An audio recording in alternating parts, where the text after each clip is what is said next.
There will be Philadelphia family in heaven. I will be there. You should be there. There will be Philadelphia family in heaven. Adom Araba. Philadelphia and the second believers all the way. Papa.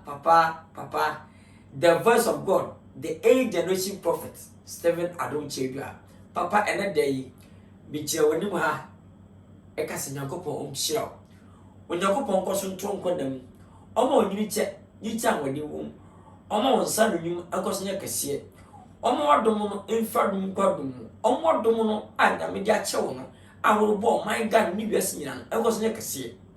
Papa, and that day, the moon, the mati, and the gia, million wenya. Papa, I'll probably not answer.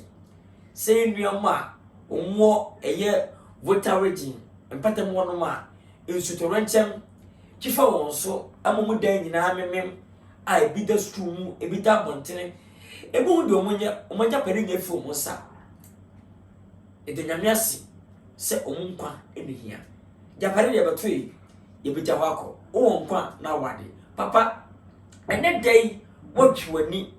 Ako hwe yes sai nwanma atwencha ato ho na papa de waye se na nipa sika bone fa ho yanka saa we susu saa me wese fo nyina hu so what means that 5 billion 500,000 Ghana cedi aboa ye maame no ye papa no ye nwan kuma no aso omunsa nkoma nipa akubia kuta anya 5,000 Ghana cedis.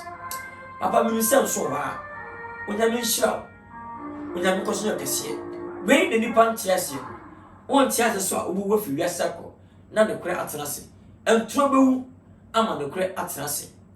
Papa onya mi nshira bi gina voter wedding patamo a nso fa o nyina nam ene Philadelphia fo nyina the whole world Philadelphia fo nyina nam se papa ene o mo kwa na asema to mo ato nyina sanse eta onyakoda ene oda yenya na ato ye sa papa ya wa yama ye papa me giram kasa papa onyame hia Philadelphia papa no enkoso nton kwanem woni oba papa bi ma Millicent owa he ho apempon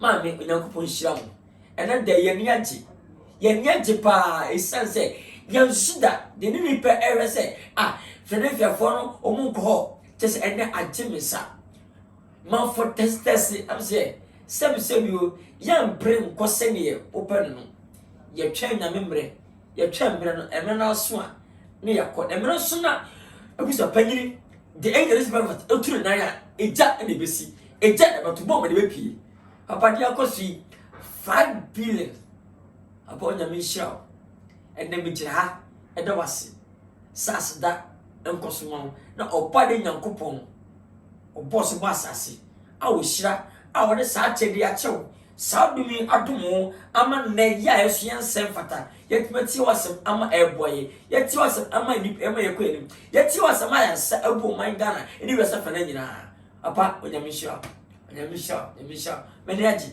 papa Adom alaba there will be Philadelphia family in papa Ghana for ibesifo mummy nso ade pam Onyankopon achi ade yesom wa wompe yesom wompa yesom the 8th generation prophet the prophet Stephen Adom Kyei atamfo bowu yesagu so there will be Philadelphia family I will be there you should be there.